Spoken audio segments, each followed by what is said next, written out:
Hi, I'm Gareth Kane, and welcome to the Net Zero Business Podcast. Today, I'm delighted to be joined by Alex Hilton, Director of Policy and Public Affairs at Beyondly, an environmental compliance consultancy. Welcome to the podcast, Alex. Good morning. Nice to meet you. And normally, my guests join me to talk about their day job, but actually, the main reason why I invited Alex is to talk about what he's done to his house. But we'll come on to that in a minute and start with the day job. So, how did you get started in a career in sustainability? Well, I think long story short, someone misinterpreted my geography degree as assuming I knew something about climate science and sustainability.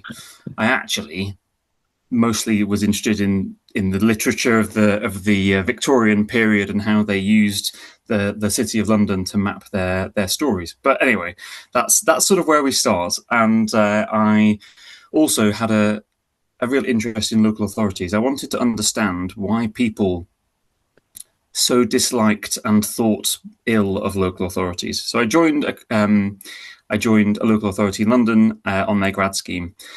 And after a little stint in the private office working with the politicians, I was placed in a sustainability team, or I think it was called the environmental resources team at the time. It was more waste than it was sustainability, because I had this great history of having a degree in geography, which clearly must have meant that I knew something.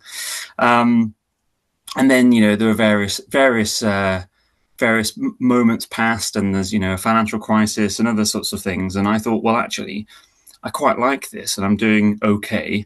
And based on the sort of economic climate, I should probably just fix in and sit tight. And off the back of that, I guess I've developed into a sustainability professional. And, I think the key thing that I always talk to people about is about having a 5-year plan. I've always had a 5-year plan. It's always been rolling and it's always iterated. But ultimately, where do I want to go next if an opportunity arises? And that's taken me most of the time through the public sector. So I did a couple of stints in local authorities, then moved to become head of sustainability at the Foreign Office, which took me to all sorts of exciting places around the world. It's not often you can say you've been to Barbados for work, but I have, and I'm very pleased to be able to say that. And then I was offered an opportunity to go and work at HMRC, which was obviously very different. Again, an organisation with, at the time, 68,000 staff, which is 1 in every 1,000 people in the UK, which is quite something. And the opportunity that brought as a sustainability person was massive. We ever had a problem with Amazon Web Services, for example, who are one of our suppliers, and we've seen that in the news recently with some of the challenges that they've had keeping their services up and running. It wouldn't be we'd speak to a local rep, we'd be put straight over to the headquarters in the US, and that opportunity as a sustainability professional was absolutely amazing. They probably don't want you delving too deeply into their tax affairs, but just going through some of that, I'm picking some of that then before we move on is you say you wanted to know why people dislike local authorities. Did you feel as a sustainability person in a local authority that there were many levers that you could pull at that level? I think to be honest, in my youth, I was somewhat naive that I would be able to solve the problems and knew what the issues were. And to be honest, at the time, it really wasn't sustainability. It was waste management, really. It was getting good recycling services up and running, delivering services to everybody. I mean, at the time, it was really restricted to those with front gardens and houses that could, have space for bins. And actually at the time, it was really, shifting into giving people in flats and high-rise blocks the ability to actually deal with their waste effectively. So, it wasn't there were no great shakes there, but it was a real opportunity to try and change people's lives in small ways. And then I moved to Islington Council, where at the time they were really forward leaning. They had some fantastic stuff going on. They had a green living centre, which was an open drop-in centre for people to come in to talk about everything from fuel poverty all the way through to putting solar panels on your lovely London townhouse. So a real diversity of people came through that door, and it feels like it was probably at the bleeding edge at the time, really, of local authority engagement on sustainability, which was amazing, absolutely fantastic. And I guess that was what gave me the basis for what I understood and how I could take that forward and try and get to a place where I could actually enact change, understand what was worth fighting for, I guess. I've always said I'm a pragmatic environmentalist. I think there's a lot of ocean to boil, to use the wrong term, to use the wrong phrase. But you got to pick your battles at the right moment, and where you can see the biggest impact, the biggest material opportunity. And public engagement is that. Yeah. Public engagement is one of the big challenges as well. Yeah. So, and it continues to be. It hasn't changed, has it? No. Engagement is so difficult.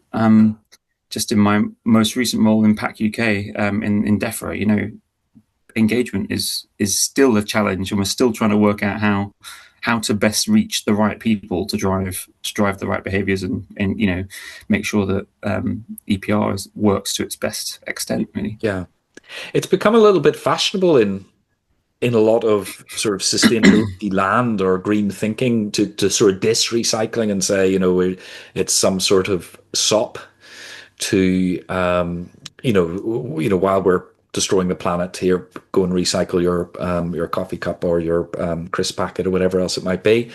I like many things, sort of disagree with that approach, because I think that recycling was the original sort of public touch point. I can still remember when I was the only one putting out an open recycling crate, as we had here at the time, in the street, and then slowly you saw more and more coming up the street. Plus, if you want a circular economy, you have to be recovering those materials anyway. So sorry, I'm trying to formulate a question from this, but I suppose it's does the minister agree with me that that recycling sort of, it's almost like a gateway drug to wider sustainability, I suppose, going back to the Green Living Centre you were talking about? Yeah, I mean, I think it probably is. It's waste is a problem when we really feel it, and when look to Birmingham, for example, where they've been having problems with collection of waste, and it becomes really present. I think the challenge with recycling is that people don't see where it goes. They don't know. They don't entirely believe it. Most people have never been to a MRF. They haven't been to an incinerator. They don't really materials understand. Recovery facility. Sorry, we spell out. Indeed, exactly. Yes. A sorting place. Yes. To separate all of the packaging out and all of the waste out.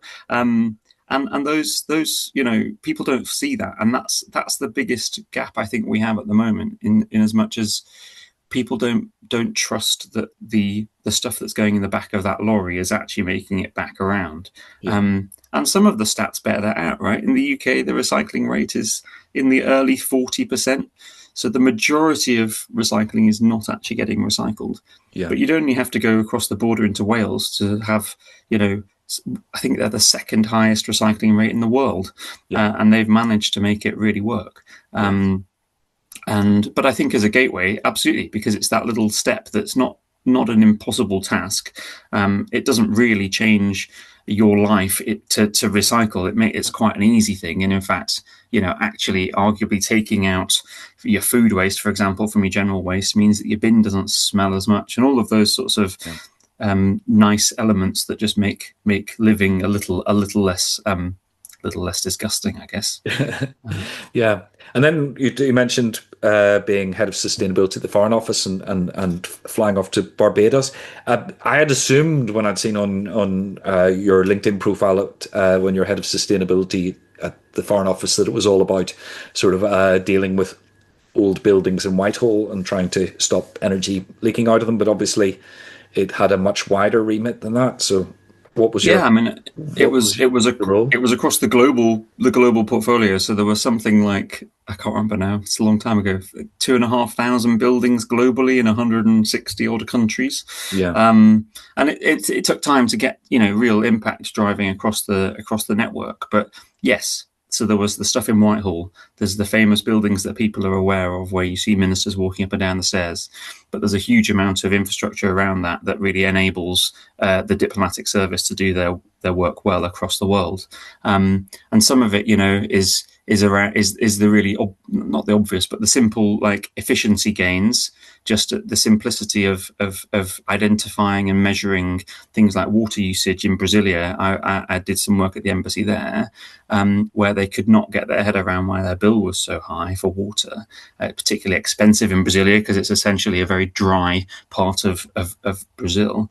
And simple measurement identified that they had a leak. And it was stupidly simple, but actually saved tens of thousands of pounds a year on the operational costs of that embassy. You also look to somewhere like some of our more war-torn locations, Mogadishu and places like that, where they were, operating as their own little enclave for safety and security reasons, of course. But actually, at the time when I was working on a project to sort of really think about the amount of disposable single-use plastic products that we were using across the estate, they were producing something in the order of 1,000 items of plastic plates, cups, spoons, bowls every day for their staff, because there was a fear that actually illness might spread through the camp if they're washing their plates. But actually, there was a greater risk of the fact that there had to be bin lorries coming into the compound every day to take away all this rubbish. And not long before a conversation was had about that, a bin lorry had been blown up just outside of the compound. And actually, that's one, obviously, a risk to everybody, but also, we were putting the people who were driving those bin lorries at risk, and unfortunately, a person lost their life in that instant. yeah, And actually, it's a simple change of attitude and behaviour, and saying, well, actually, what, we can wash these, and we can wash them safely, and we can reduce the amount of cost and impact, essentially, that we were having in that location. And also driving up the quality of life. It's not particularly nice to eat from single-use plates every day, just because that's the sort of the mindset that had ended up, getting stuck in. yes, well, it's quite a unique circumstances to be trying to deliver sustainability, and we talk about the co-benefits of doing these things, but I didn't think sort of stopping bombs entering a compound as a part of the driver for doing it. So that's fascinating as well. And then you moved on to HMRC, which I said I was going to spell out the acronyms. That's Her Majesty, or His Majesty's now, Revenue. His Majesty's, the tax man, as it's known here in the UK for international listeners. So what were the challenges there? You mentioned AWS as a supplier and things. Well, I think we all know that we provide a lot of data, or there's a lot of data in the system regarding tax, and this number will be well out of date, but it gives a sort of scale. We were hosting something in the region of, I think it was, I want to say it was 17 petabytes of data, which is something like 14 zeros on the end of your number. Which, when you think about it, it's just colossal. I think HMRC were probably one of the largest data holders in the world, after probably the IRS or an equivalent, overseas tax authority. And so actually, a lot of the impact in HMRC was actually in our supply chain, was in our service providers. And so it's about, using that leverage to really drive positive outcomes beyond HMRC, but using HMRC as the catalyst for that change. Really thinking about the amount of waste in data centers. We don't really think about it, but you become aware that there's equipment that doesn't actually get out of a box. It doesn't make it onto the racks before it's disposed of, because the scale of change and the constant iteration of equipment is so significant. And actually, we've got the rise of AI at the moment, where potentially energy use is outpacing the green energy revolution, and so we're seeing, I understand, the development of gas-powered turbines to power AI data centers. So we need to really keep a tight watch on that, and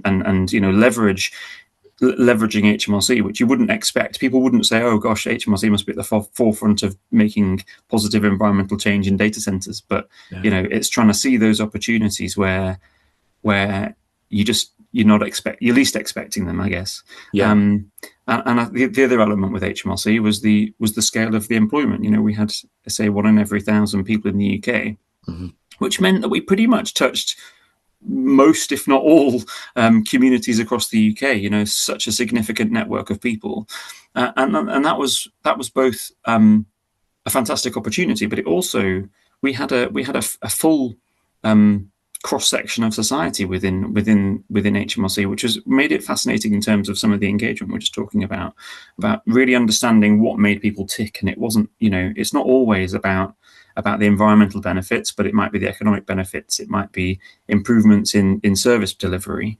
Going back to the IT example, HMRC are renowned for not picking up the phone, or at least that's the story that people like to tell and moan about. But actually, again, looking at the ways that we could deliver our digital systems, and actually, if for every second that they can shave off a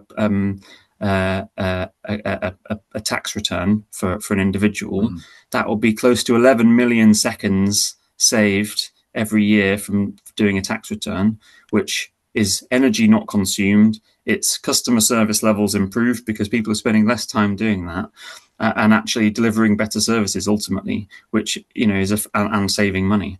And so ultimately, all in the round, a seemingly very simple challenge of shaving a second off has exponential benefit across all the different metrics that you might want in an organization.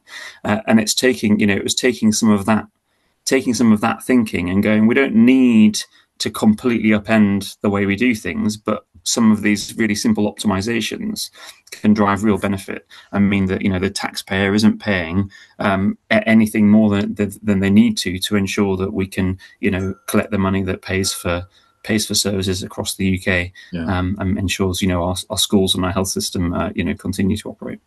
Yes. Well, I've been running this business long enough to remember the original sort of electronic version of the HMRC payment portal, and it was a nightmare. I remember screaming at my laptop, "Please, will you just take my money?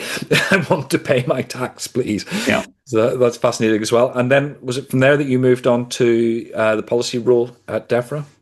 Yeah, moved on to DEFRA. So, I think in short, as many people, I'm sure, who listen into this, are very aware of the sort of the pressures and strains that come with being in sustainability. It's very hard to live a truly sustainable life, and I was increasingly finding it quite difficult to feel content and happy because of the challenges that came with trying to make all the right decisions. And I guess we'll talk about that to some extent in regards to the house refurb in a minute. But so I really wanted to think about how I could drive some really positive impact that was still in the sustainability space, but not taking on all the burden. And at the time, I must admit, I wasn't hugely aware of EPR, the extended producer responsibility work going on, and the packaging reforms. But it sounded like a real challenge to set up a new entity in government to deliver that, and set up all the processes that will collect 1.4-ish billion pounds a year from about 7,000 producers and deliver that money to 388 local authorities. And so I thought, well, that sounds like an interesting opportunity. And it meant that I could, not be completely weighed down by all the different elements of sustainability, and actually just focus my mind a little bit more on the challenge, I guess, going back in some ways to the first part of my career in the waste, recycling, and I guess specifically packaging world. So yeah, joined DEFRA about 2.5 years ago, and then set up Pack UK. Yeah. So I should have spelt out that DEFRA for people from overseas. That's the UK government's Department of the Environment, Food and Rural Affairs, which deals with environmental issues that aren't carbon emissions, I think would be fair to say, isn't it? Which dealt with another department. We'll talk about packaging in a bit more detail in a second, but you then moved on to Beyondly, just to finish round out your CV. So what does the company do, and what do you do within it? Yeah, so Beyondly is a compliance scheme, which in short is an entity that is regulated by the environmental regulators in the UK, and we support businesses to comply with the packaging regulations that we are just talking about, but also waste electrical regulations and also battery regulations. So it's ensuring that companies are complying and doing it in the most effective way. And I think we're the third largest compliance scheme in the UK, with about 1,000 members covering all manner of different parts of the economy, all different sectors. And alongside that, we also have a sustainability team. So we have a sustainability consultancy, which can very much be aligned and supportive of those things. Like we can support with life cycle carbon assessments or specific focus on packaging design, but also support with the wider sustainability compliance elements like ESOS or SECR, and the other compliant elements, but also, and we talked about it a moment ago, about zero waste to landfill work as well. So we have a fantastic team of consultants there, supporting the wider focus around the business, which as a B Corp is to drive positive impact. And one of the fantastic things about Beyondly is that we have something called the Fund for Change. So we reinvest 5% of our profits in impactful projects around the UK, which varies from specific research projects, working with the likes of local authorities to drive up recycling rates, to supporting women's charities, getting women back into work in who have been through challenging or abusive relationships. You name it. There's quite a breadth of different projects that we've been investing in, and it's really great to be able to see that sort of wider impact that we can deliver through our work, and use the money that we make to drive real positive change in the communities around us and across the UK. Yeah, and just I suppose going more into the packaging side of things, because that's what you did at DEFRA, and it's a big part of what Beyondly does. This is another, and it relates, as you say, back to the whole recycling thing. This is another touch point, and it's always been, even when I was a student, people were talking about excess packaging on goods, and I once, as a bit of an experiment, I bought a glue stick, a Pritt stick, from a UK high street store, a very famous one, and it was not only, the thing is self-contained, but it came in a blister pack and a piece of cardboard. And I wrote to the company and said, why? When I was a kid, I just went and bought a glue stick, and they wrote back and said sometimes it's used for it's important for health and safety information. And I was like, this is something we give to kids. But so how do you, over your career, how have you seen the sort of relationship both from the consumer, regulator, and industry evolve?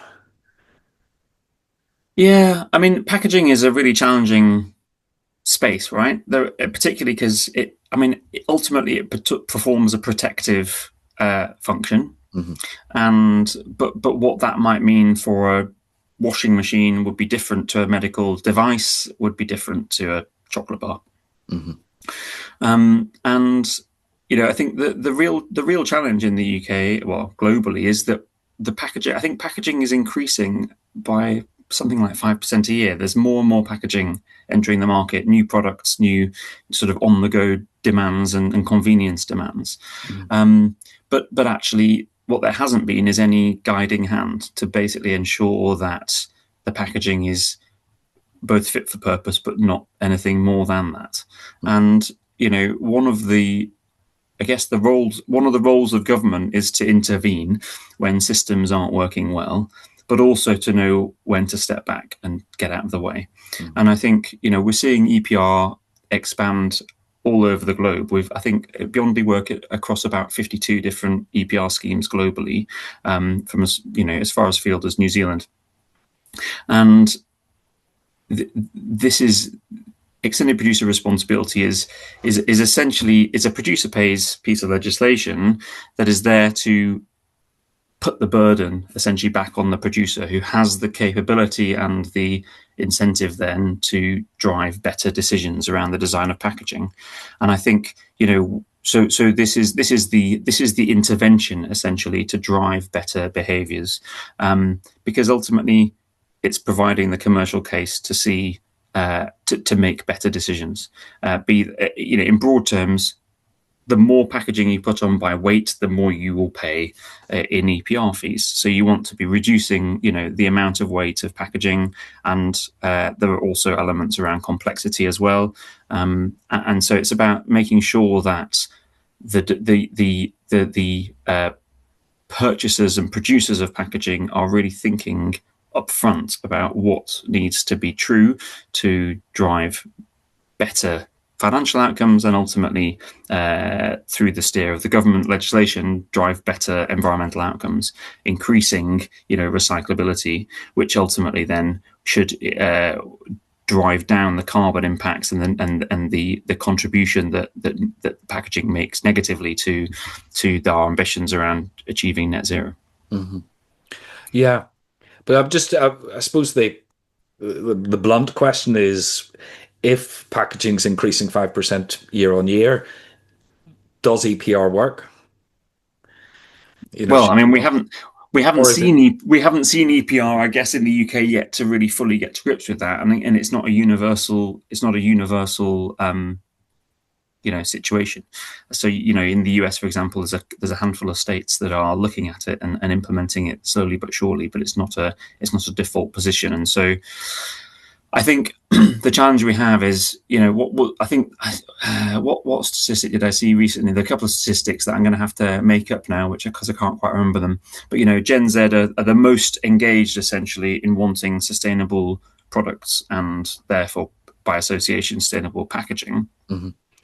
But also something like 60% of Gen Zs expect to, in urban areas, receive deliveries within an hour.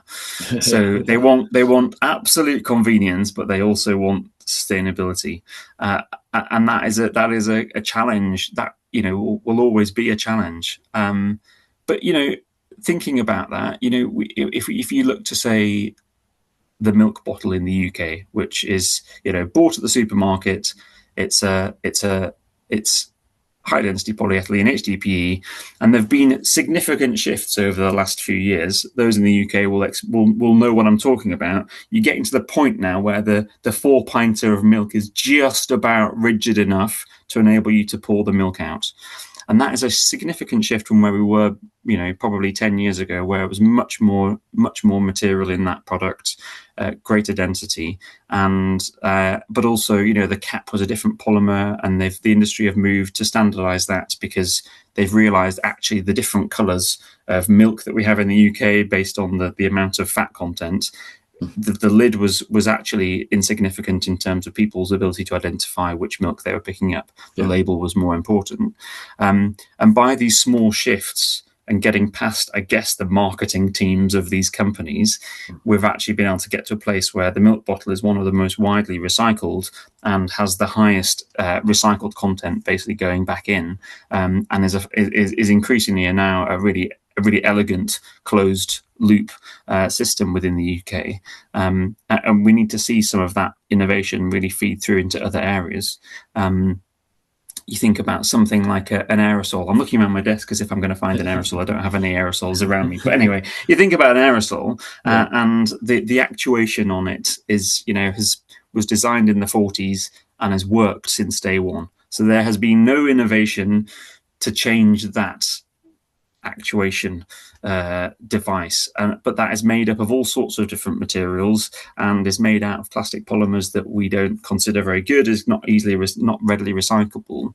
And so there's a challenge here about, okay, well, actually some of this impetus around the government's desire for mono-material products and simplification of packaging essentially is opening up the opportunity to drive a really commercial opportunity for a business to say, here, look, we've got this new aerosol actuator that actually delivers and is recyclable and can drive the circular economy more effectively. And we haven't seen that.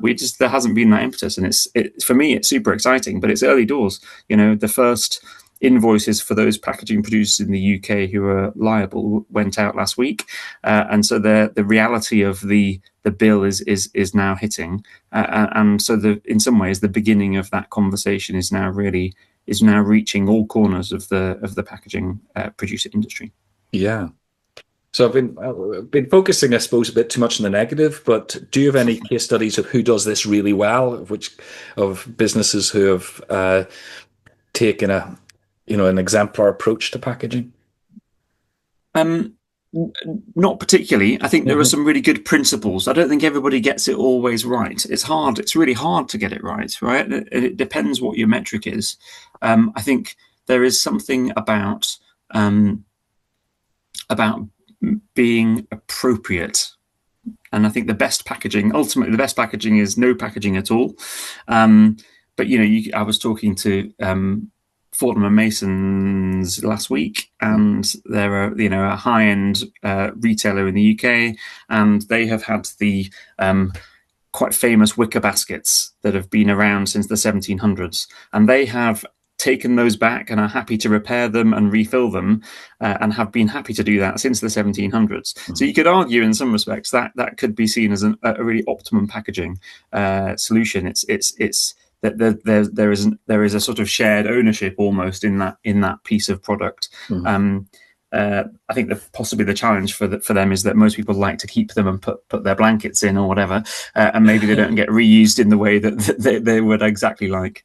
But I think for me, it's the most exciting people that I see in the packaging space at the moment are thinking about the whole value chain. Yeah. So you have people at the moment designing either new novel materials, or they're rethinking the packaging design for their particular products. And a lot of them jump over all of the recycling and collection and sortation bits and go straight to this can be reprocessed beautifully back into exactly the product that we are starting with. But they forget about, it's got to go into someone's house. It's got to then get into the right bin. It's then got to, having been mixed with all sorts of different materials, then get through the MRF again. The material recovery facility gets sorted into its constituent parts, constituent materials, and then get back to the reprocessing.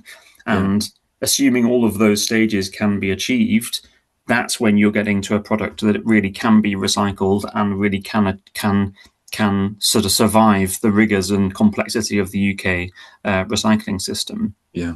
And it's those people who are thinking about all those stages that are really making strides.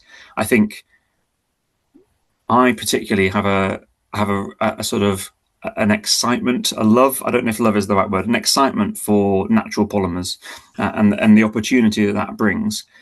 The challenge around natural polymers is that we have a system that works with broadly a handful of plastic polymers that are known to work and can be recycled readily in most cases. And so these new polymers are coming into the market with great opportunity to change the way we think about polymers, either through a home compostable element and also a reprocessing element too in some cases, or just an ability to not have a fossil base, for example. But the challenge we've got at the moment is that those guys don't have the scale to drive the systems that need to be able to sort them. So in fact, even though the product may be fantastic and do everything you want it to and have the ability to be reprocessed, it isn't getting through the MRFs effectively and is ultimately ending up in incineration.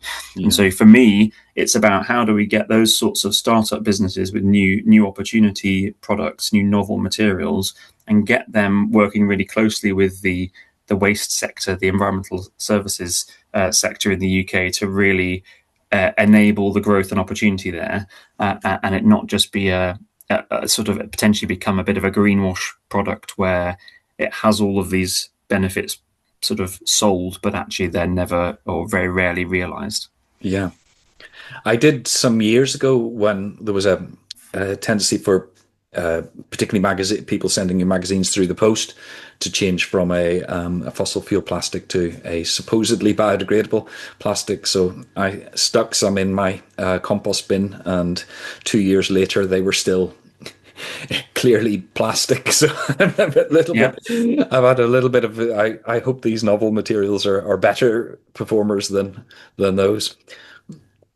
There's the reality, isn't there, of the what in theory is possible versus what actually happens, Yeah. and I think the challenge is, how do we make it easy for the consumer to really understand Yeah. what is possible? Is it home compostable, or does it need to be in vessel composting, or does it need some other intervention to make it compostable? Does it need a particular enzyme Yeah. to be involved? And I think we need to get to a place where labeling is much more explicit and much more helpful, to ensure that that we don't end up with these false claims, or what seem like false claims, Yeah.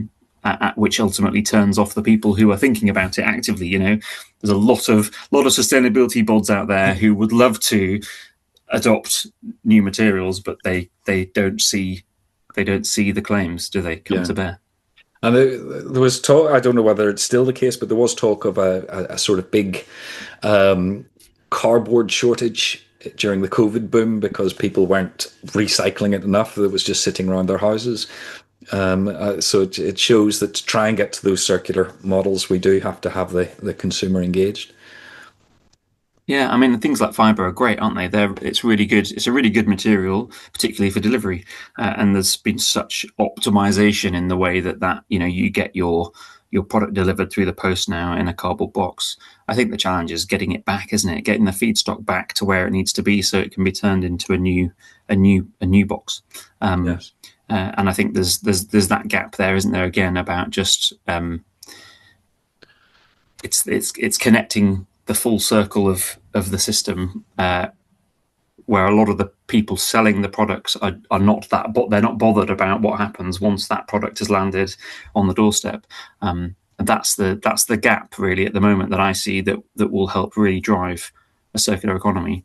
But it requires a bit of pain, and it requires a bit of thinking outside the box, and it probably needs outside the box. Didn't even mean that for that to be a pun, but it really it requires a lot of companies actually to get together and find that non-competitive space, and all agree. If you look at something like the toothpaste tube, we've gone from a place where it was absolutely not recyclable to now a huge majority, if not all, of the major tubes on the market now with your toothpaste in are able to be recycled in the household bin. Yeah. And actually, that was due to innovation happening in one of the major companies, who's, I can't remember which one it was now, but then they immediately open sourced it, because they appreciated that them putting their product on the market in a recyclable tube would not change the industry and would not get the scale that they needed for it to be accepted by default. And so actually, by making that own open source solution, they got the whole industry on board, which has then seen that significant shift to a place where the binmen on the street are seeing the product and not thinking of it as contamination, which is fantastic. Really positive step forward, and we need to see some of that more readily across other areas and other sectors. Yeah, fantastic. Now, I'm going to have to pivot with a lack of grace towards the topic the other topic that I invited you on the podcast to talk about, because obviously heating our homes is a big part of each of our carbon footprint, and I'm actually in a modern extension on a Victorian house, but solid walls. It's the type of house that people suggest is hard to make low carbon. I've done the windows, put extra insulation in the loft. I haven't done anything external, and we have a gas combi boiler. But you told me something when we met a couple of weeks ago that blew my mind. So, first of all, tell us about your house, and then what you did to it. So, I live in a 17th century timber framed farmhouse. it is older than St Paul's Cathedral, which is my new stat that I love to use. And it now has an award-winning heat pump, which is one of the best performing of its size in the UK at this present moment. Yeah, I mean, that's it in short. We're 2 awards down. We've won 2 awards, and we have a further 4 in the making. So potentially by the end of this year, we'll have 6 awards linked to the project of installing a heat pump in a Grade 2 listed timber frame farmhouse that everyone says is an impossible Yes. task. Well, that's what I want to get on to, is that we're always told that heat pumps will only work if you've got a very well insulated house. A timber frame farmhouse, not very well insulated. So did you have to start by changing the fabric, or have you been able to do it without touching the fabric? Not a huge amount of fabric change. So we put some more insulation in the loft. So in fact, I'm in the loft right now, and we've got an extra 20 mils of insulation inside there, on top of some existing insulation as well.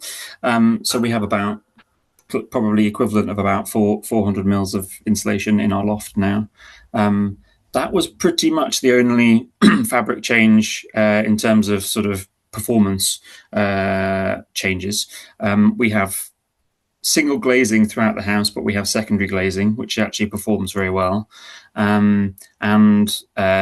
We have the ground floor walls are actually surprisingly thick, so essentially have quite a lot of capacity to store heat for us. And the timber frame, I mean, it's a mix of obviously timber and some brick infill. It's also got probably quite a lot of horsehair. So I don't know the U value of lime plaster and horsehair, but I mean, potentially there is a good insulating element there as well.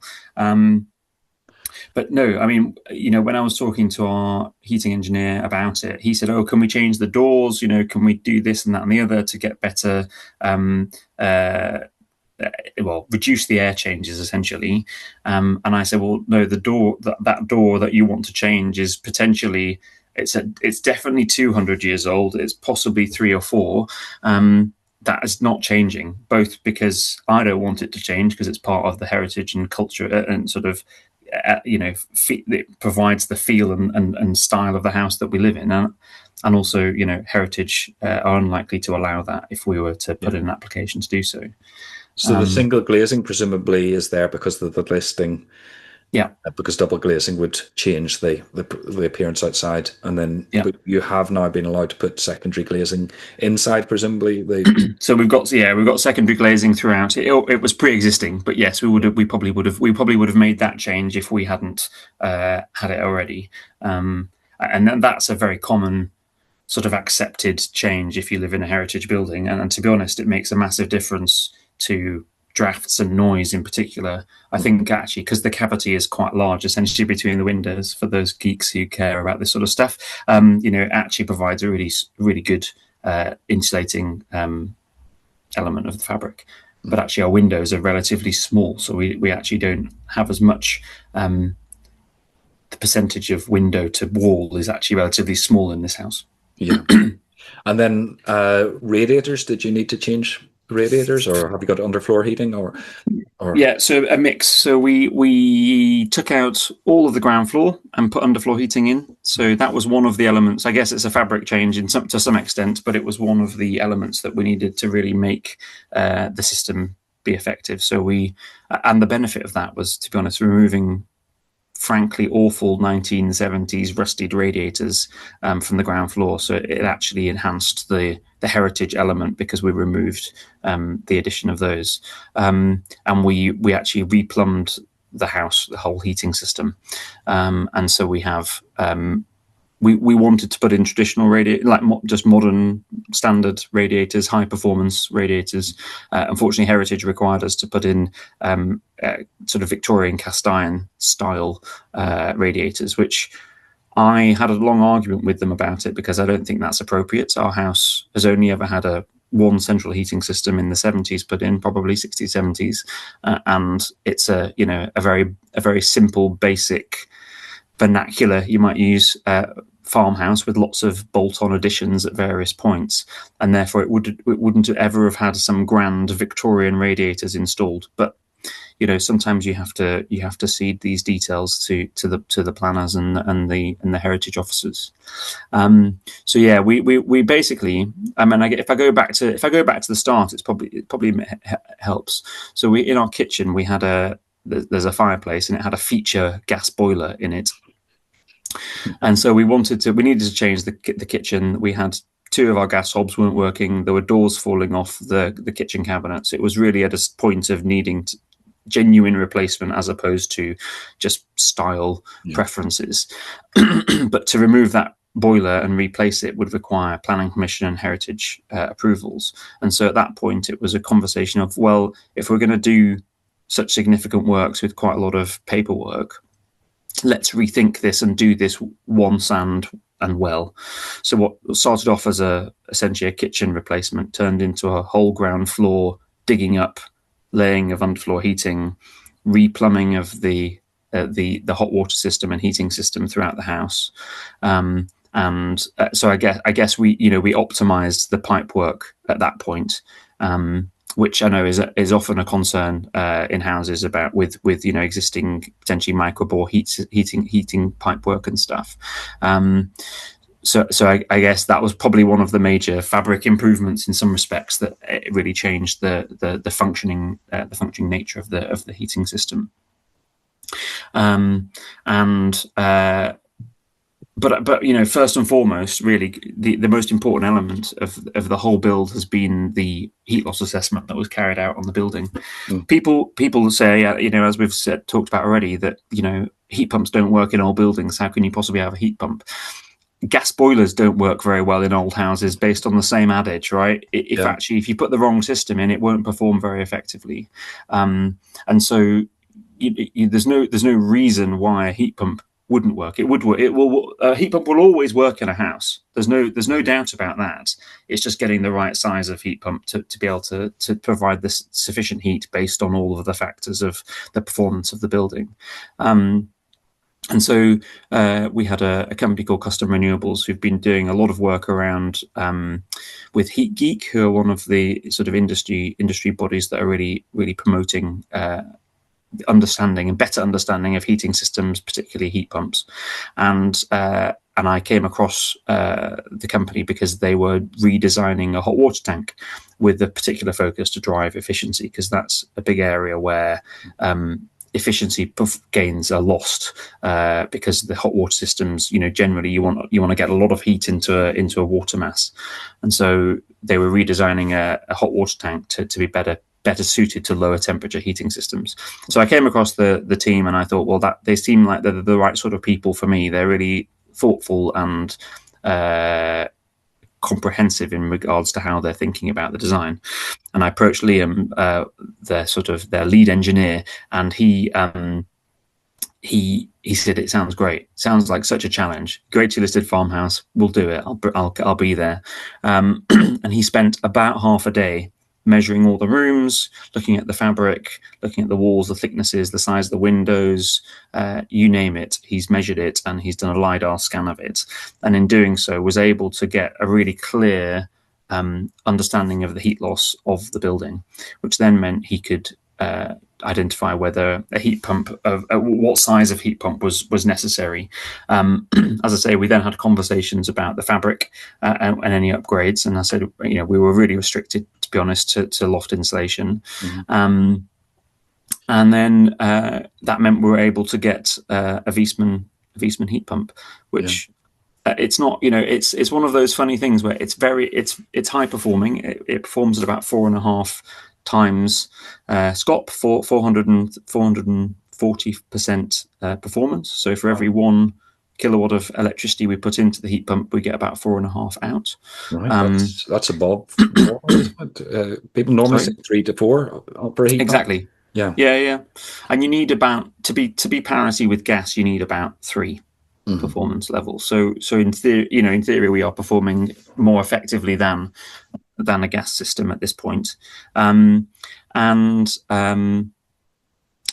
it is the largest domestic unit that they produce. So it's a 16 kilowatt heat pump. So it's not that we've got some small dainty system that is high performing. We have a large system that is high performing. Yeah. And I think that's the challenge about really understanding the demand and the needs of the property. Since we've had it installed, we've had no problems whatsoever. It's definitely a warmer house than it was when we had a gas boiler, and because of the way that the system works, it's essentially always topping up the heat. It's on all the time. It has weather compensation on the north side of the house, so it's always balancing external and internal temperature. Mm-hmm. And we have the hot water top up either at off-peak times or during the day when we have solar, because we've got solar panels as well. And so as a result, it is always just dripping a little bit of heat in here or there, because ultimately what you want is, a heat pump to just be doing as little work to get the house up to temperature. Yeah, I think one of the really positive benefits actually of the heat pump from the perspective of the heritage of the building is that it actually means that, one of the things that's most talked about in old houses is woodworm and the impact on timbers. And actually, woodworm only likes moist wood. So by having a constant temperature in our house, we are actually, removing the chance and the likelihood of having any damp spots in the fabric. And actually, I think so. Arguably, the system we have now is better for our house than the gas system, where you're pumping temperature at great heat into the radiators in spot locations, potentially zoning the bedrooms and the ground floor, and so you end up with these warm and cold spots. Whereas now we have a whole house approach. It removes drafts because we've no longer got the heat transfer moving between different parts of the building. Yeah, and it's been performing really well. For those interested, if you can go on the Open Energy Monitor. There's the hot heat pump. What's it called? Heat pump monitor, I think it's called, where it lists all of the installs that have an Open Energy Monitor system on it. Yeah. And our system is the Aylesbury heat pump, and you can actually look at all the data over the last year, how it's performed day by day, hour by hour. Fantastic. And I was going to ask you, in terms of the unit, you say it's a large unit. Given it's a listed building, has that had to be hidden away, or is it in the open? It's in the open, but it's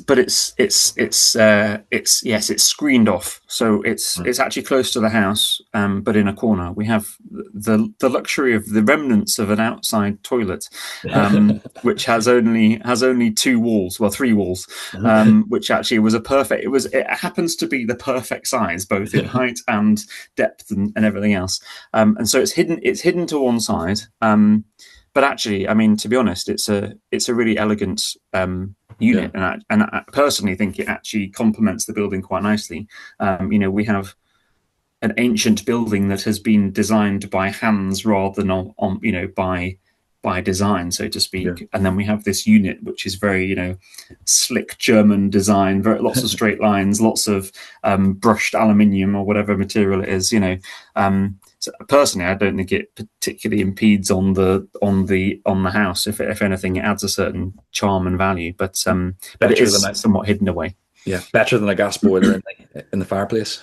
Oh, completely, without doubt, absolutely. Yeah. But that's what I was going to. One of the interesting things you said there, which is I sometimes call it the perfection fallacy, is that you said that putting a heat pump in your house was difficult, but so is heating it with gas. Mm. And I think we've got a tendency with these new clean technologies to sort of take them in isolation and say it's not perfect. And you have to say, hold on a minute, what's the existing system? You have got to compare like with like. So that was something very interesting I pulled out from what you said. But it sounds like you're certainly not having to take any sort of compromise in terms of your personal comfort. And I would assume its bills are lower. Was that a fair It's assumption? yeah, it's yes, it's a bit challenging for us to fully get to the bottom of that, only because we have solar panels and batteries. So Yeah, we've done a lot of work in a very short period of time. So we have I can't extract all of that data yeah, individually and separately and say yes or no. But based on the economics of the performance of the system at 4.5 times 450% performance, and the gas boiler that was frankly at least 20 years old, working at an optimum efficiency of probably at best 80%. The straight up financials yeah, should calculate as being more cost effective, and certainly in terms of a comfort perspective, it's much more comfortable in the house.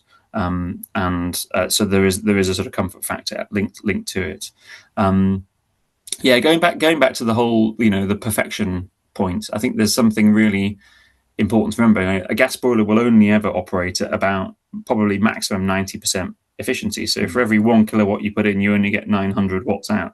yeah, Sorry, 900. Yeah, watts. The heat pump is providing us with free yeah, heat essentially. And you think about an electric car. Everyone knows that electric cars perform badly in the cold. Well, guess what? Diesel performs even worse in the cold because of the viscosity of the liquid. But we yeah, don't know that, and we don't talk about it. Like it annoys me that we have this obsession with if it's a new sustainable technology, we suddenly everybody requires a cost benefit analysis and full payback over within days. And yet we don't think about it one jot on gas boilers. And you think about all the new homes that are being built at the moment with gas boilers, and you yeah, think we are providing people with the ability to, we're sort of enabling poverty essentially. We're building houses without solar panels, not very well insulated, with gas boilers. We could be building houses with no bills, with a zero bill household, and yet for some reason we're stuck in this frankly profiteering world of the house builder, yeah. that and the fear from the householders that it'll be complicated to operate and costly. Like who's peddling that Yeah. Well, rubbish? we've had Emma Fletcher of Octopus on the podcast before. So if anybody's interested in the zero bills homes concept, I will put the link to that episode in the show notes, because it was fascinating. And I agree with you 100%. We're locking in people into a high carbon future for at least a couple of decades and giving them a headache of upgrading or another body, whereas these homes would be much easier if they were built with all these facilities in the first place. Uh, Absolutely. but just to pick up one thing, you mentioned the solar and the batteries. Solar, obviously, and listed buildings don't always work together. So, are the solar panels on an outhouse, or are they on the They're main building? on they're on the ground. We have a perfect house of solar panels. We have a north-south facing house with a big long roof, and we can't put them on. So we Yeah, have them ground mounted, which frustratingly, because of the ground mounting systems are designed for solar farms. So buying a handful of them is not hugely cost effective. So it yeah, was definitely more expensive to do that than a previous install we did where we put them on our roof. But to be honest, it's been a worthwhile investment. Definitely. I mean, I think we we have an entirely electric home now. We have no gas supply. We have electric cars and a heat pump, and yeah, there's no doubt about it that the solar panels contribute a significant chunk to the consumption requirements of the house, and we have a battery that operates off peak to provide any top ups and to charge when the electricity costs are low. So we've definitely been able to offset some of the costs of of our bills in that yeah. regard. If you started again, would you do anything differently? Did you go down any dead ends before you found the way through, or did it all go to plan? Weirdly, and this sounds very sort of, you know, as if I know it and did it all perfectly, but it actually went surprisingly well. People always talk about old houses and they say you start one job and you end up with four. And yes, the job it took a time to get to the scope of the project sorted. But I think we definitely benefited from having tradespeople who knew what they were doing for a start, and we spent more time getting the design right for the technical solutions than we did building it. Because I think a lot of people jump into the exciting, the doing, the do.